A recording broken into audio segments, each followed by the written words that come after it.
Pessoal, todo mundo sabe que os apoiadores do Lula querem todos uma boquinha no governo. Ninguém apoia o Lula de graça, sempre há um interesse escuso por trás. Não existe ideologia, não existe aí verdadeiro partidarismo, existe apenas interesse, vontade de ganhar dinheiro e de conseguir uma boquinha maneira, esperta lá no governo federal ou em alguma aí de suas instituições agregadas paralelas. Isso é tão verdade que isso se aplica inclusive à mulher do Lula, nossa primeira-dama Janja, que está muito bravinha e muito revoltada porque até agora ela não conseguiu ganhar uma boquinha no governo federal. Olha só, nem a mulher do Lula apoia ele de graça. Ela faz campanha para ele, fica andando para lá e para cá com ele, é cuidadora do Lula aí, né? Trabalhando como cuidadora dele e tudo mais, mas não é de graça. Tem um preço aí e ela está cobrando isso agora de pessoas próximas do Lula. Vamos dar uma olhada nessa vergonhosa, patética história aqui, trazida pela revista Oeste, né? Não se esqueça, deixe o seu like e o seu comentário neste vídeo, se inscreva no meu canal se você ainda não for inscrito. Se quiser colaborar financeiramente com o meu trabalho, você pode clicar no botão Seja Membro aí embaixo. A partir de R$ 1,99 por mês não vai te fazer falta, mas vai me ajudar bastante, pode ter certeza disso, né? Então a Janja está incomodada aí porque ela não tem nenhuma função dentro do governo aí do marido dela, do presidente Lula. E aí, desde o início, havia planos para que ela tivesse alguma função ali, algum cargo dentro do governo do marido, mas até agora a coisa não foi viabilizada. E aí, o pessoal da Folha de São Paulo afirmou que lá em 24 de janeiro, no comecinho do governo, as coisas estavam se ajustando ainda, a máquina pública estava se azeitando com os novos ministérios, esse monte de ministérios, esse monte de secretarias, essa infinidade de cargos aí. Enquanto ela estava viajando, dando aquele rolê pela Argentina junto com o Lula, ela descobriu então que ela não fazia parte da estrutura oficial do governo. E aí ela ficou irritada, ficou escandalizada com isso, pegou o telefone e decidiu ligar aí para os integrantes da cúpula petista e cobrar explicações, perguntar o que está acontecendo, por que eu não estou aí na equipe do meu marido, por que eu não faço parte da estrutura oficial do governo. E aí quando ela voltou da viagenzinha, do rolezinho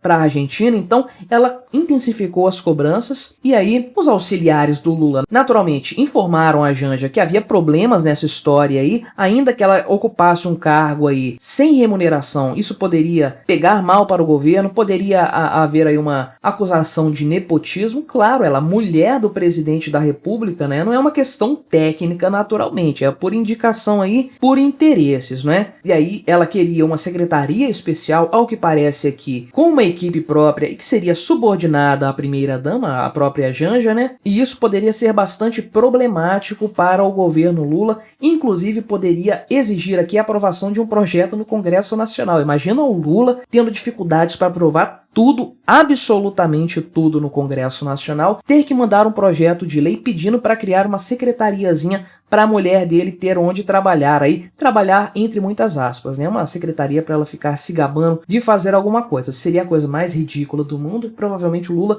ia perder feio nessa história. Isso deixou a Janja muito bravinha, ela demonstrou aí a sua contrariedade a algumas pessoas. Em uma ocasião específica, ela perguntou se teria que rasgar a certidão de casamento para exercer uma atividade política no Brasil. Janja, não é assim que as coisas funcionam não, você é a mulher do presidente da República. Existem limitações legais, morais em relação a isso. Faça-me o favor, né? Dá uma quietada aí nessa história. Mas ela não desistiu lá em janeiro, não. No mês seguinte, em fevereiro, ela abordou aí o ministro-chefe da Casa Civil, que é o Rui Costa, para contestar as restrições impostas a um cargo para ela, né? Rui Costa resolveu essa questão? Não, ele passou a bola para frente, essa bomba, né? Pensa que bomba maravilhosa para o cara ter que lidar. A mulher do chefe, né?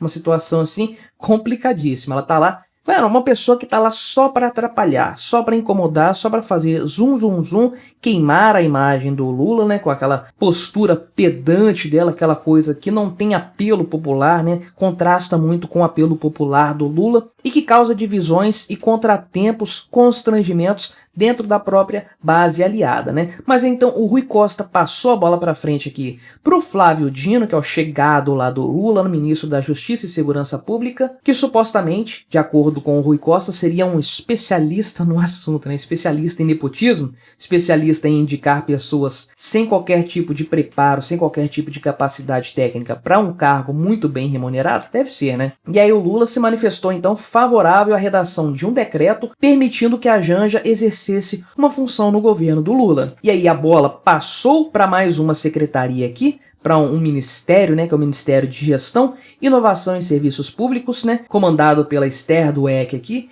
e ela gostou da ideia, então, do Dino, né, esse aval que ele deu, essa concordância que ele manifestou em relação a um carguinho aqui para a Janja no governo do Lula, e ela tratou então de esboçar uma estrutura onde a Janja poderia ser colocada dentro da pasta dela, dentro do ministério dela aí.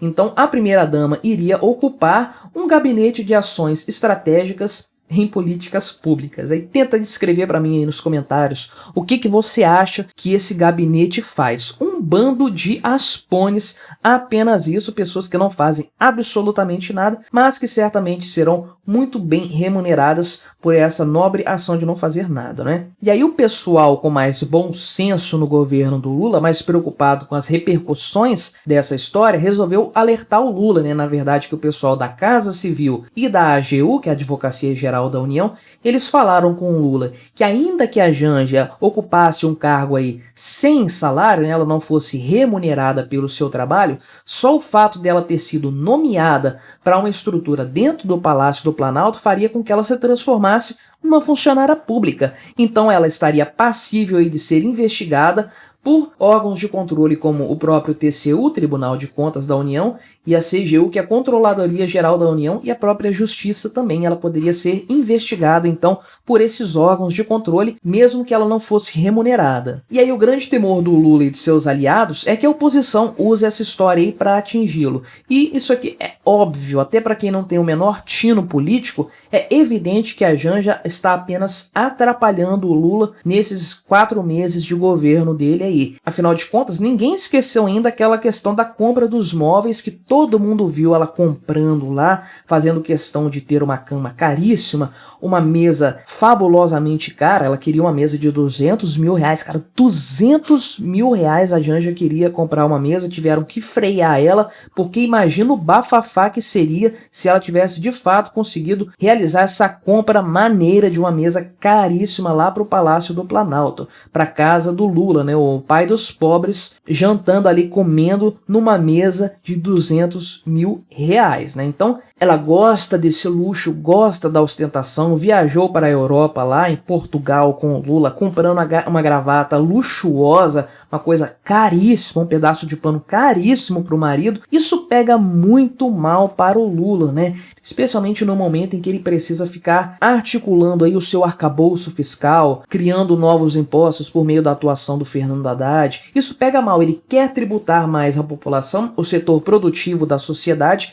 enquanto a mulher dele fica gastando dinheiro à torta e à direito com coisas supérfluas, torrando dinheiro com luxos, vivendo uma vida aí de esbanjadora mesmo, de rainha, né? Morando no palácio. Agora a gente vê que ela tá deslumbrada com essa história de ser a primeira-dama, que ela tá empolgadíssima com essas possibilidades que se abriram aí com esse seu novo posto aí, com seu novo status, né? Então pega muito mal pro governo Lula esse tipo de luxo, esse tipo de atitude. Lula quer frear a sua mulher, mas é difícil, né? A gente vê que ele não tem muita moral com ela e que ela se acha com muito espaço dentro do PT, mesmo não sendo absolutamente nada, mesmo tendo sido irrelevante para a eleição dele, mesmo não tendo aí qualquer capital político, ela acha que manda alguma coisa ali dentro do PT, dentro da base aliada, e ela tem alguns apoios ali de fato, mas no geral ela é um problema para a imagem do Lula, ela é um fator desagregador dentro da base aliada do presidente também.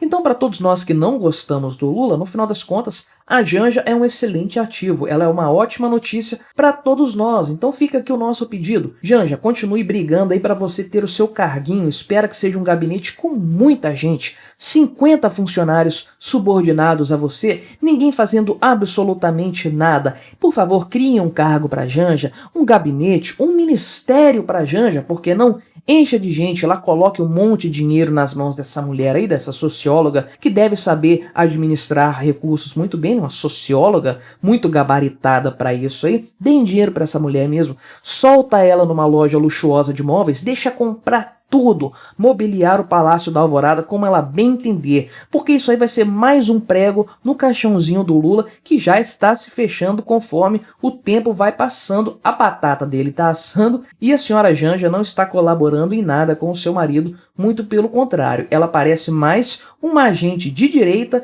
infiltrada no governo Lula do que qualquer outra coisa, né? Como se diz, há males que vêm para o bem, né? Mas o que você achou dessa história? Qual que você acha que deveria ser o cargo para qual a Janja deveria ser indicada? Qual deve ser o gabinete que ela deve ocupar? Colabore com o nosso debate, se inscreva no meu canal se você ainda não for inscrito e até a próxima.